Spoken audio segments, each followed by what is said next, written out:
Parce que l'on n'invente pas la roue, l'iPhone ou l'eau en poudre tous les jours, le mot d'ordre « innover, innover, innover » peut faire peur, comme une barre à 6,10 mètres. Pourtant, si l'on ne mélange pas révolution et innovation, la barre n'est pas si haute. Une carrosserie en matériaux composites, par exemple, c'est une innovation.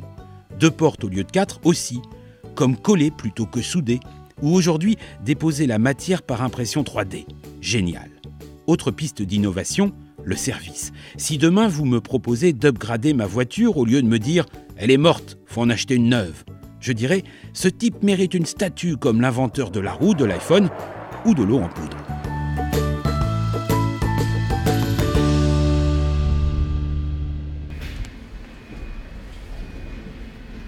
Je crois qu'il ne faut pas se fixer de limites dans les process, car nous avons tous les jours des nouveautés qui arrivent, des robots encore plus rapides, des déplacements en mètres par seconde que nous ne pouvions pas imaginer il y a quelques années. Donc il n'y a pas de limite à l'innovation, si ce n'est la limite intellectuelle. La première innovation de poids chez IPI, fabricant de vaisselle jetable essentiellement pour les compagnies aériennes, c'est bien sûr d'alléger chaque objet, comme ces ces verres éphémères. Notre ancien verre pèse 13,6 grammes et notre nouveau verre actuel pèse 8,4 grammes. 5 grammes de gagné multiplié par 40 millions de gobelets vendus égale 2000 tonnes de matière économisée. Une innovation rentable pour le fabricant et les compagnies aériennes. En prime, les nouveaux verres s'empilent beaucoup mieux.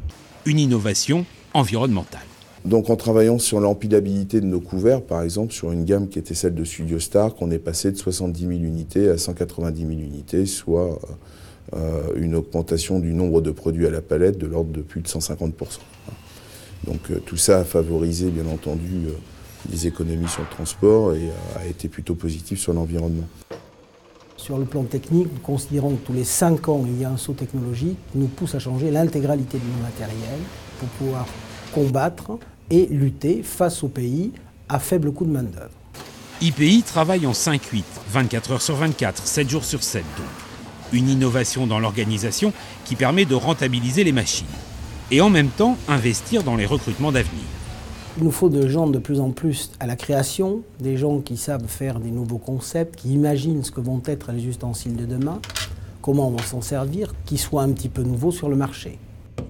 L'innovation de demain serait de créer par exemple une gamme adaptée aux personnes âgées avec des difficultés de préhension, des couverts fabriqués avec des matériaux recyclés tout en restant à un prix abordable.